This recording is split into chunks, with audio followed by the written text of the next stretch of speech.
All right, here we are in Revelation 13. And so in chapter 12 last week, you'll recall that there was this incredible picture of this woman about to give birth and Satan, the dragon, waiting to grab the kid as it came into the world and then escape and, of course, kill the child.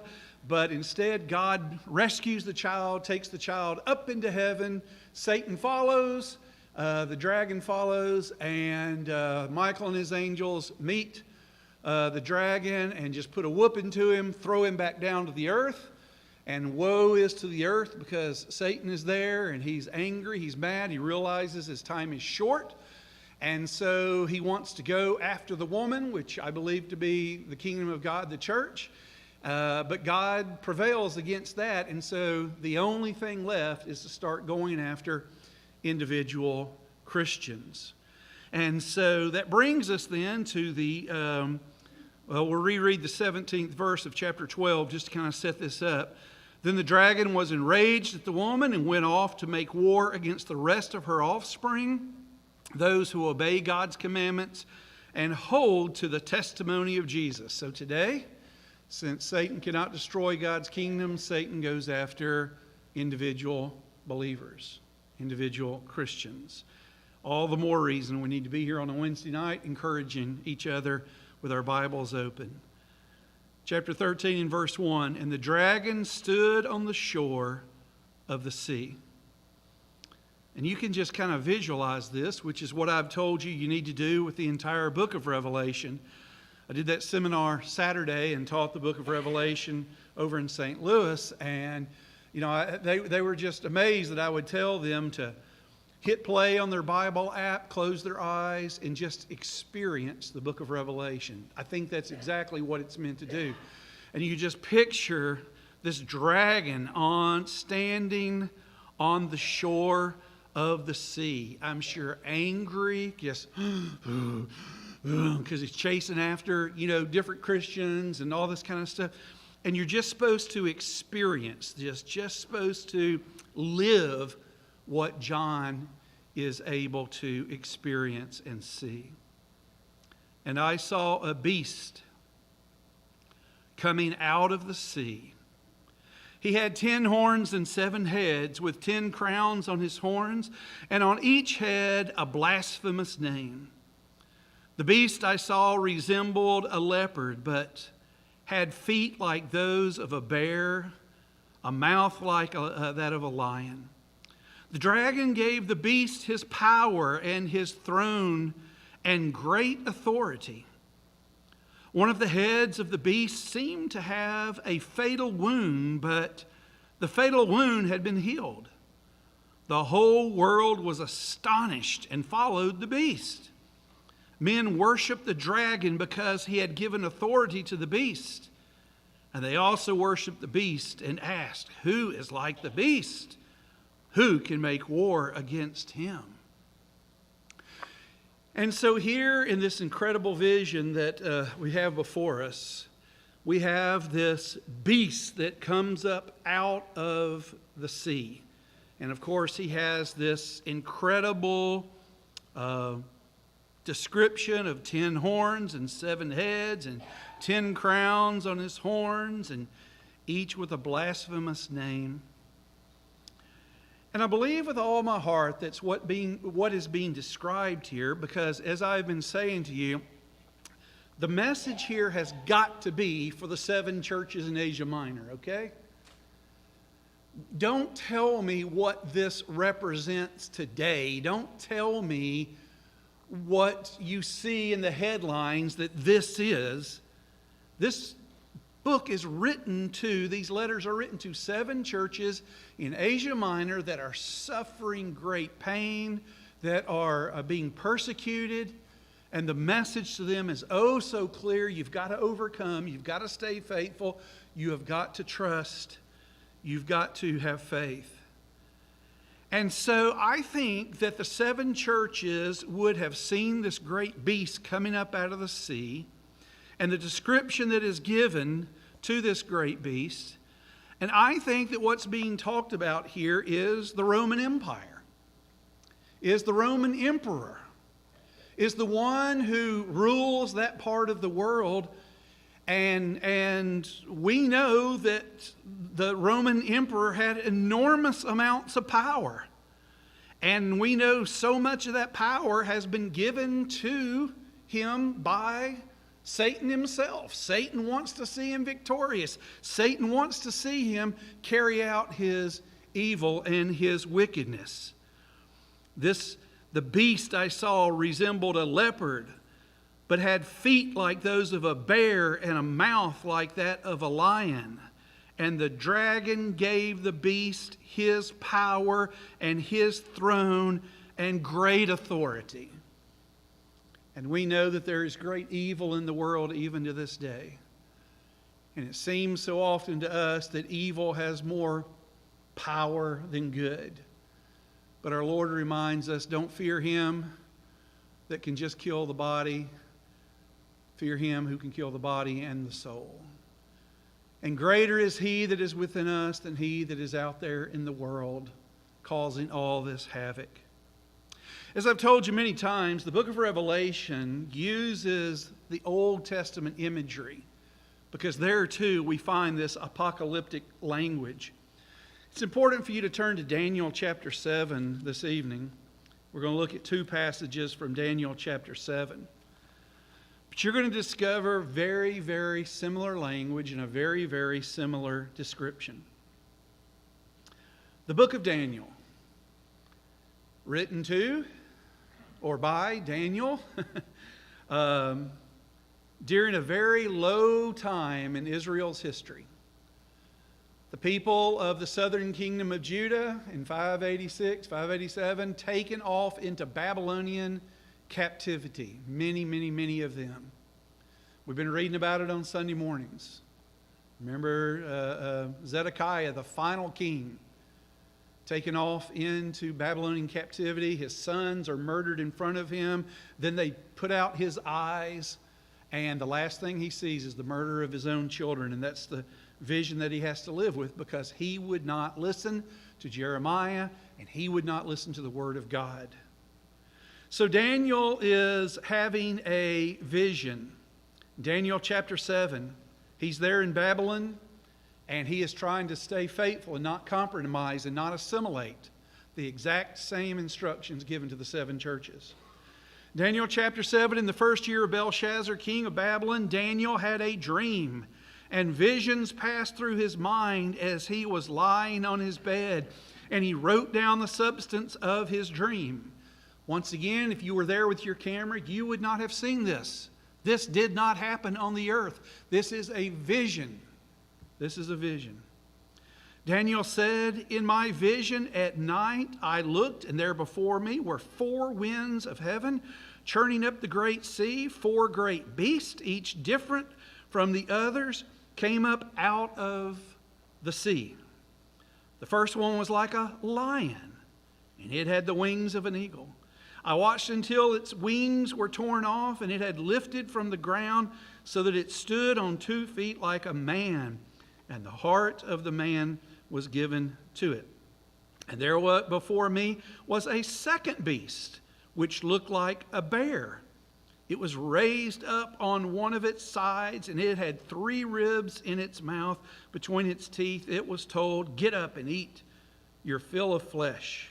And after that I looked, and there before me was another beast, one that looked like a leopard. And on its back it had 4 wings like those of a bird. This beast had 4 heads, and it was given authority to rule. And after that, in my vision at night, I looked, and there before me was a 4th beast, terrible and frightening and very powerful. It had large iron teeth. It crushed and devoured its victims and trampled underfoot whatever was left. It was different from all the former beasts, and it had 10 horns. That sounds very much like what we just read from the book of Revelation in chapter 13, doesn't it? Pretty much the exact same imagery, the exact same picture. And so just hold Daniel 7 because we're coming right back to it. But in the 13th chapter, we see this, of Revelation, we see this beast coming up out of the sea, identical to what Daniel had seen, and the description is given just the same. And it says the whole world, verse 3, the whole world was astonished and followed the beast.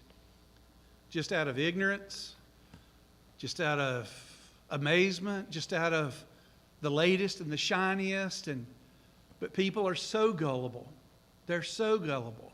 Maybe it's because they want to believe in something. I don't know. I mean, that question maybe is beyond my reach, my scope. But I mean, people will believe the craziest things. They'll believe just about anything. And so here is this beast. You notice in verse 3, one of the heads of the beast seemed to have a fatal wound, but the fatal wound had been healed. Now this becomes very important to the narrative and to the story. What exactly is being described here? Well, you've got to understand that, and there's some problems with this interpretation, so I don't say it as if it's the only thing to consider. But one of the things that is considered is the death of Nero. Nero died in 68 A.D. He committed suicide. His own countrymen had turned against him. If you know anything about Nero, he was considered one of the most just horrific. He was brutal. He's the one that it's believed set fire to Rome, blamed the Christians for it because he wanted their area of town for one of his expansions. I was reading today about how he would certainly throw Christians to the lions. He had them crucified. It was nothing for him to have them burned alive on crosses. He was demented. His own people learned to hate him because he was so unpredictable. And so he's kind of pushed out of power. And so he ends up committing suicide. But the thought was, well, did he really? Or did he just kind of escape Rome and leave? And therefore one day he's going to amass some great army and come back and take his revenge on us in Rome. I told you last week that the great enemy of the Roman Empire was the Parthian Empire. It was to the east, and Rome just had very, very little luck pushing the Parthians beyond the Euphrates River. And it was always their great fear that the Parthians would advance westward and come against the Roman Empire. So the legend that was going around at that time was Nero isn't dead, or if he is dead, maybe he will come back to life and he's going to go to Parthia, our great enemy, and he's going to raise up an army there, and he's going to come back in to Rome, and he's going to fight against us. You can find that argument, you can find that legend written about in ancient history. It's not something that, it was a very popular belief that if he committed suicide, he would come back to life, or maybe he didn't commit suicide. Really, he didn't die, and he's just escaped. And there was always this fear. So this little phrase in verse 3, one of the heads of the beast seemed to have a fatal wound, Nero killing himself, but the fatal wound had been healed. Uh-oh, he's alive. And every once in a while, there were these Nero sightings. All of us are old enough to remember the Elvis sightings. Every once in a while, somebody he'd pop up, and you'd see it on the cover of the National Enquirer. Elvis is in, Las Vegas, and Elvis is in New York City. He was seen. Same thing with Hitler. People would try to, they would find spotting, because Hitler, committed suicide. But did he? Maybe he's still around somewhere, and all these things. Well, that's what's being talked about here, that Nero would be alive, and it's like John kind of plays on that. He kind of plays on that. And the whole world was astonished and followed the beast, and men worshiped the dragon. You go back over to Daniel chapter 7, and we'll pick up in verse 21. As I watched, this horn was waging war against the saints and defeating them. It's funny, I As I read that today, I thought, I'd forgotten that the word saint is used in the Old Testament. I don't know, it just triggered something, but it was kind of fascinating to me. Waging war against the saints and defeating them until the Ancient of Days came and pronounced judgment in favor of the saints of the Most High. And the time came when they possessed the kingdom. He gave me this explanation. The fourth beast is a fourth kingdom that will appear on earth. It will be different from all the other kingdoms and will devour the whole earth, trampling it down and crushing it. The 10 horns of the 10 kings who will come from this kingdom. After them, another king will arise, different from the earlier ones. He will subdue 3 kings. He will speak against the Most High and oppose his saints and try to change the set times and laws. The saints will be handed over to him for a time, times, and half a time. Or as we've been saying, a short time. But the court will sit. And his power will be taken away and completely destroyed forever. Then the sovereignty, power, and greatness of the kingdoms under the whole heaven will be handed over to the saints, the people of the Most High. His kingdom will be an everlasting kingdom, and all rulers will worship and obey him. Sounds just like the book of Revelation, doesn't it? Just like the book of Revelation in how we see in these cycles of events, these throughout history. Kings rise up and kings are defeated. Kings rise up, kings are defeated. And it just happens again and again and again throughout history. So verse 5, back in Revelation 13, verse 5, the question is, everybody's just enamored. Wow, look at the beast. Look at the beast. Look at the power of Rome. Look at the Roman emperor. There's no one like him. Verse 5, the beast was given a mouth to utter proud words and blasphemies and to exercise his authority for 42 months. Once again, a short period of time. He opened his mouth to blaspheme God and to slander his name and his dwelling place and those who live in heaven. He was given power to make war against the saints and to conquer them. And he was given authority over every tribe, people, language, and nation. All inhabitants of the earth will worship the beast, all whose names are not written in the book of life belonging to the Lamb that was slain from the creation of the world. He who has an ear, let him hear. If anyone is to go into captivity he will go. If anyone is to be killed with the sword he will be killed. And this calls for patient endurance and faithfulness on the part of the saints, which is another way of saying, hang in there. Hang in there. The end is not yet. The end is not yet, but it's soon. Be patient. Be faithful.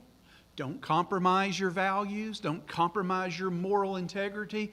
Stay faithful to God in spite of this horrible kingdom, in spite of the horror of the Roman Empire and the emperor.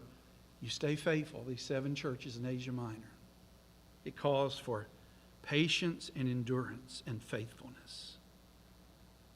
So you got the Roman Empire. You got the emperor in Rome. But it doesn't stop there, verse 11. Then I saw another beast coming out of the earth. He had 2 horns like a lamb, but he spoke like a dragon.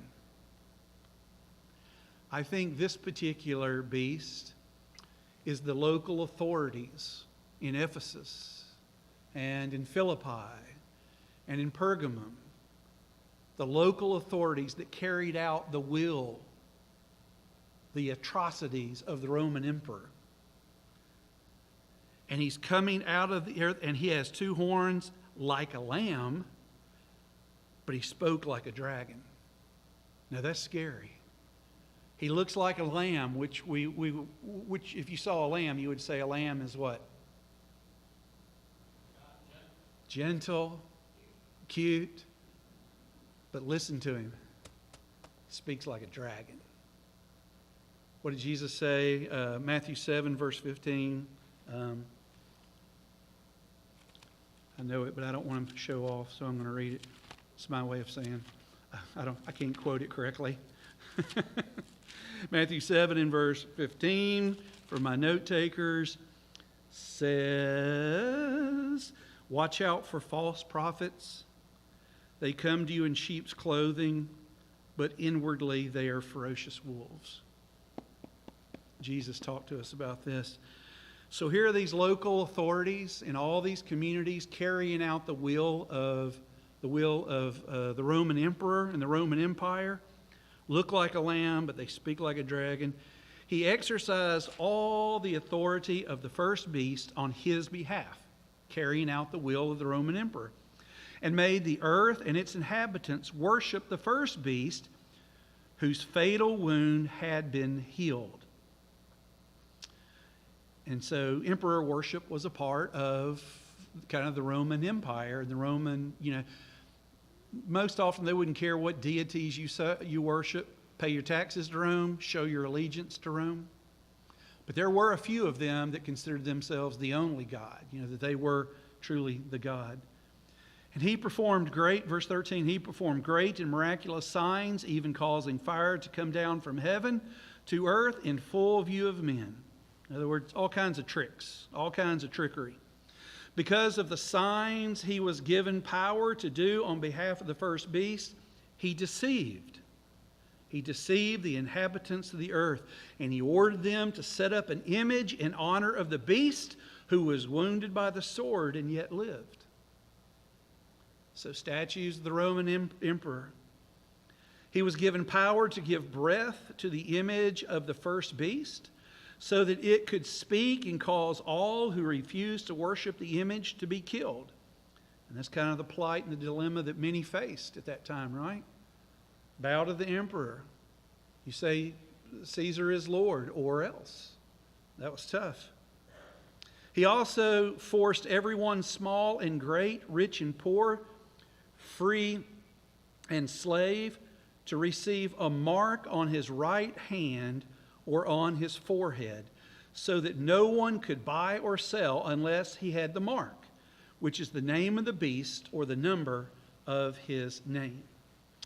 Well, we've already seen this, haven't we? We saw it in the 7th chapter, where there was this pause when these seals were being undone, and between the 6th and the 7th seal, God caused a pause before the 7th seal was open. And you remember, he had someone go throughout the community and mark all of those who belong to God. We saw this in the Old Testament as well. Same thing happened in the Old Testament. So what you see here is just simply, verse 16 is another way of saying God knows who his people are and Satan knows who his people are. Now, the futurists are going to tell you that that's your Social Security number, possibly, or that's, like I said, some kind of chip that's placed in you. They got all kinds of stuff. And the truth be known, there may come a time. There was, truthfully, the greatest pressure on the 7 churches of Asia Minor, the people that made up those churches, it wasn't necessarily do this or we're going to kill you. The greater pressure really was do this or we're not going to let you into the marketplace. We're not going to let you sell your products. And that puts an enormous amount of pressure on a person. And therefore, I can't take care of my family. I can't. You're pushed out. You're shoved out of society, and you can't do anything to provide for your family. That'd be a horrible, horrible thing. But that's kind of what is being described right here. And so I don't think it's, a lot of folks like to talk about how the day is coming when this is going to happen, that's going to happen. I don't think that would have made a hill of beans of difference to the people in the first century, the 7 churches. You've got to read this and you've got to ask the question, what does this mean to them? And I don't think it meant Social Security numbers and, chips placed underneath under people's skins or anything. You got to ask that. As I said, the book of Revelation, like all the books, the book of Revelation was not written to us, but it was written for us. And so we need to read it and make the adaptation of it, adopt it to our own time. So, Verse 16, he forced everyone, small and great, rich and poor, free and slave, to receive this mark. That is, Satan ends up doing this because Satan knows who his people are. God knows who his people are. And that is fascinating. That is something to pause and ponder for just a moment. You're either a saved child of God or you're not. You're either marked by God or you're marked by Satan. That is in their roll book, okay? I mean, we like to come up with all kinds of different categories, but at the bottom line, God knows who his people are and Satan knows who his people are. And there's just two categories. There's really not a third that I know of. There's two categories. You belong to God, you belong to Satan. That's what this is saying. Well, verse 18, this calls for wisdom. And sure enough, it does. If anyone has insight, let him calculate the number of the beast. For it is man's number. His number is 666. And there's probably no verse in the book of Revelation that has received more attention than this one. This is the verse that people want to talk about, and this is the verse that is written about and speculated on more than any other verse in the book of Revelation. And I'm sure it piques our interest as well, and it should. And I think it's absolutely silly for anyone to come forward and just say, just to declare, I know exactly what this is talking about. And many, many, many people have. Many people have. I would tell you that as far as I'm concerned, I think the people in John's audience knew exactly who was being talked about. But that possibly has been lost to history. And so, I think there have been many, many, many people that have made predictions from Adolf Hitler, 666, Saddam Hussein, you just name it. People love to, this is who it's talking about. But as I've told you many times, every person that has made a prediction about the book of Revelation throughout the hundreds and hundreds and hundreds of years has ended up being wrong. And that balloon just gets stretched further and further and further and further because their predictions have not been accurate. However, there is some, history and there's some logical things to consider about this. So as I told you, well, let me begin with this. In many different civilizations, attaching numbers to letters is a very, common thing. We don't necessarily do that, but we know Roman numerology does, right? And so you take numbers and you take letters and equate numbers to them. So in other words, A would be 1, B would be 2, C would be 3, and you just keep going. And so you take any of your names and spell your name, put the numerical equivalent to it, whatever that might be, and that's your number. Okay? And that was a very common practice. It has been different locations, different places. It's not really so much today, at least in our country, but yet I think it's not totally foreign. There is, there was some graffiti that was found in Pompeii, which reads, "I love her whose number is 545." So in other words, somebody, that was their graffiti they wrote on the wall, "I love her whose number is 545." Well, you could take those numbers and put them into, Greek equivalents or Hebrew equivalents or any alphabet. As long as you want to put numbers to it, you will come up with numerical equivalents. So my name, your name, I hadn't stopped and done it, but B-R-I-A-N, if you put, the B is worth 2, is 2. I don't know what the R is, the I, the A is 1, the N, I don't know. But you could calculate that, and then that is the person's number. Well, if you do, it's called gematria, or gematria, whichever you prefer. I've heard it pronounced both ways, but it's gematria, and that is simply assigning numerical equivalents to letters of an alphabet, any alphabet. And we know it's true in the Roman numerology, because the different letters have equivalents to them. And not that I'm great, but X equals what? Okay, and C equals, and M equals, yeah. And so, we understand that's true. So you could simply take those things and you can come up with, you can develop words out of, or numbers out of words if you are so inclined. And people have done that. People do that all the time. I'll tell you something mushy, but you better not repeat it. It's just between us and the entire world listening here. But, Carol and I will occasionally, I'll send her 143. And does anybody know what that stands for, 143? I love you. Yeah, because I, and then love is 4 letters, and then you is 3 letters. So we'll every once, I did a little thing on her desk that has a heart and our picture in 143. And so, I'm a helpless romantic. What can I say?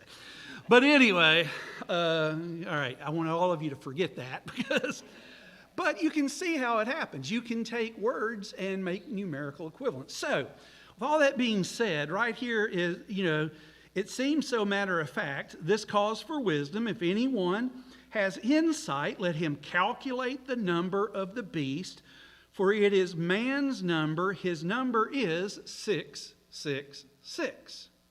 So, if you take the name of Nero and you put it into Hebrew letters, it comes out to 666.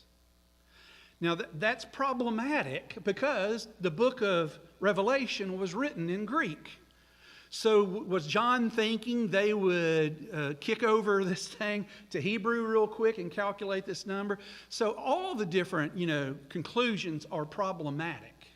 I just believe that they knew who this was, and I think it's kind of been lost to history. But the bottom line is, it was someone alive at the time that the book of Revelation was being written, because it's written to these 7 churches. Now, I don't have a problem with someone kind of identifying someone in our day and our time, as long as you don't try to bind that's what the book of Revelation was written. Because as I've showed you, I think history just keeps repeating itself.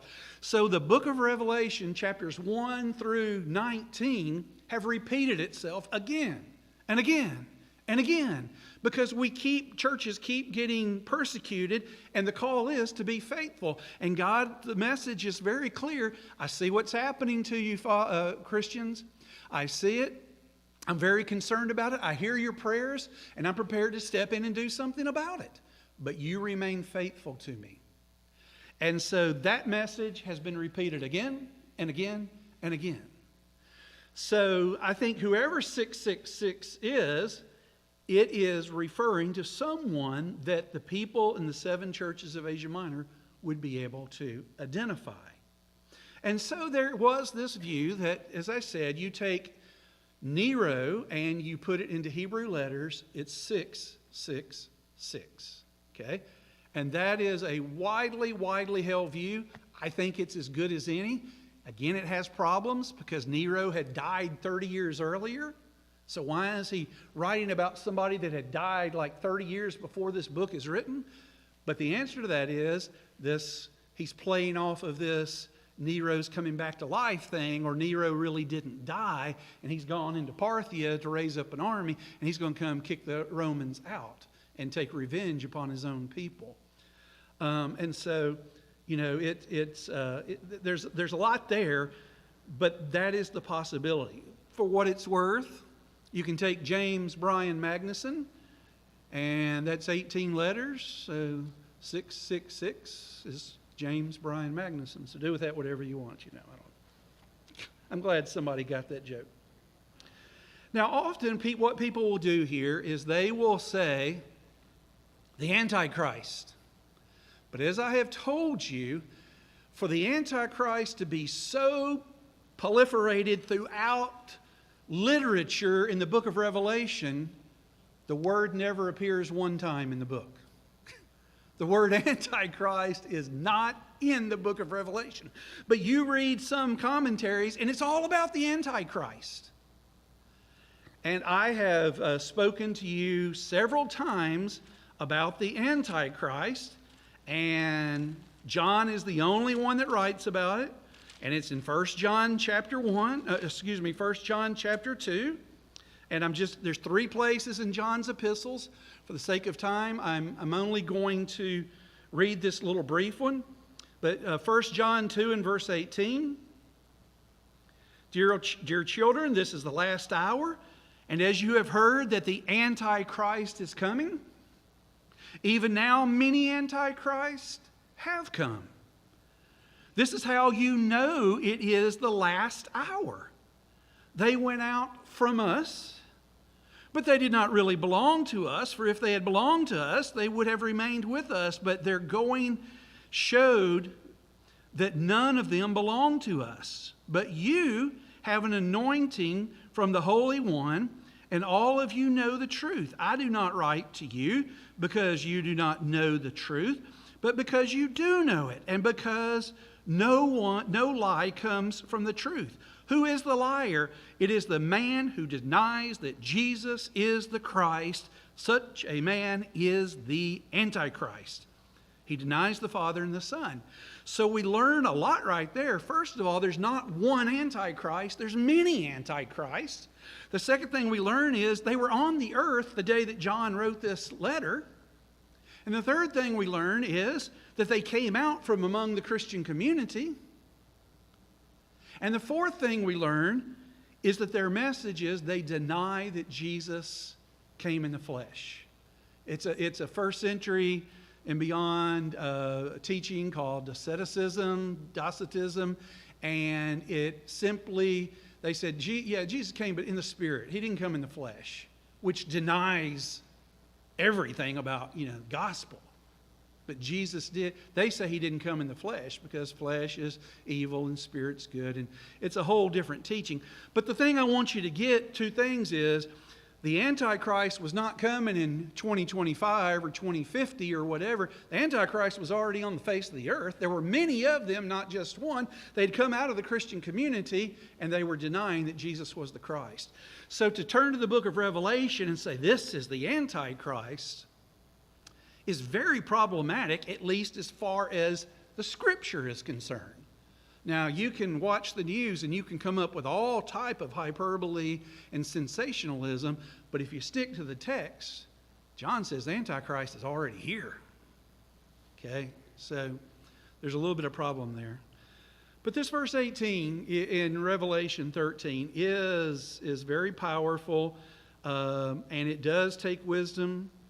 And I think it is identifying someone that they knew he was talking about, and the Nero thing, that Nero coming back to life or something, was kind of it caught traction really early among the early church fathers.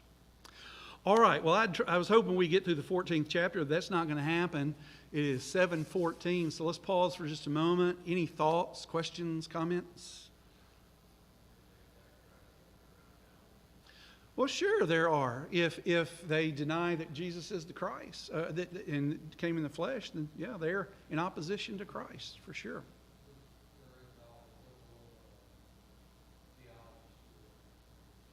Well, yeah. Well, that would fit the description. Yeah.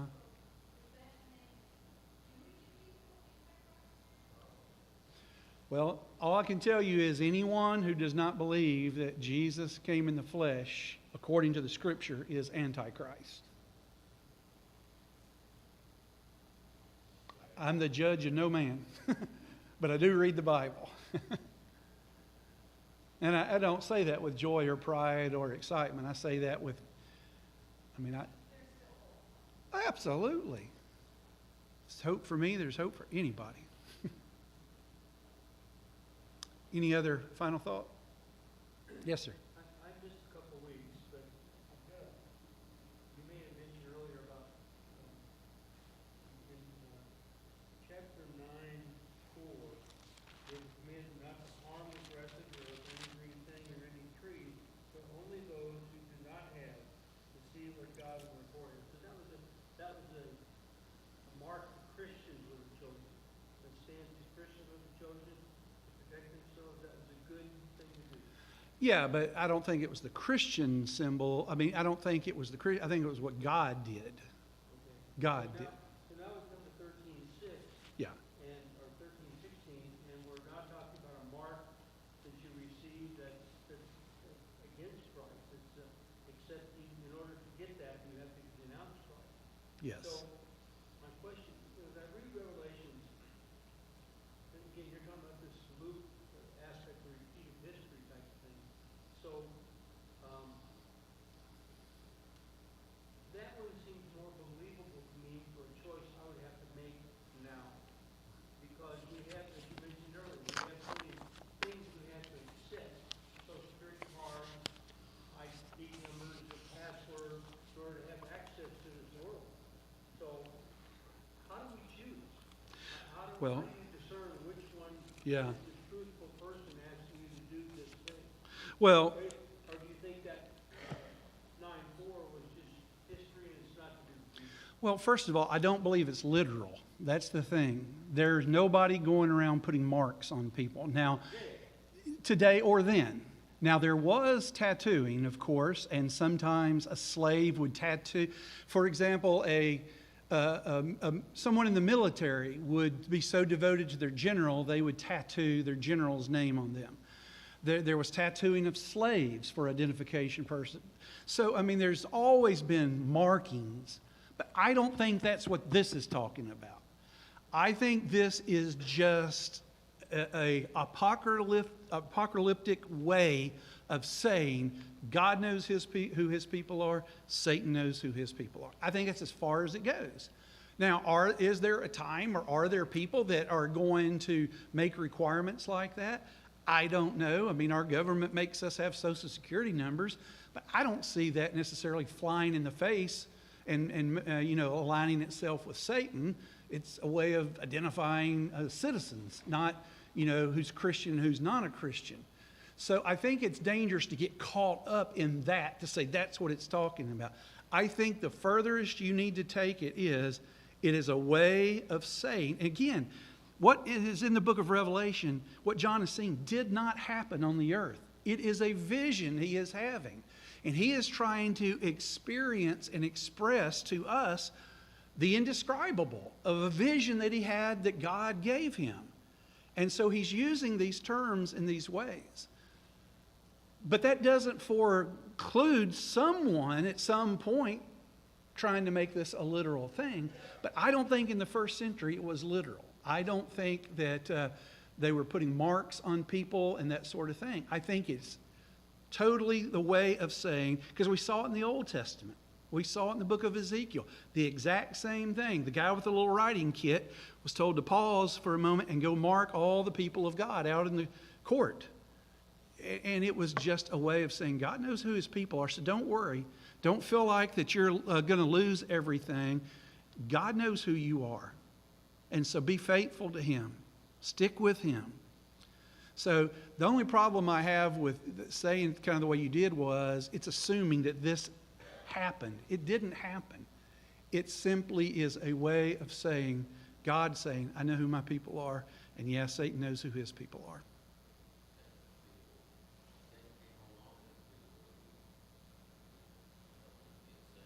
Well, sure. And that's why God's delaying the final end, wanting us to get out there and find one more person who would turn away from Satan and say yes to the Lord and receive his gift of salvation. To me, that's the only reason God's waiting. That's why we got another circle in the 21st century, because God's hoping one more person will come to faith. And so the rest of us, he tells us very clearly, wait, be patient, because he's hoping someone else will return. All right. I need to stop because it's 20 after, and I was supposed to let you 5 minutes go, but I'm right here and be happy to continue conversations.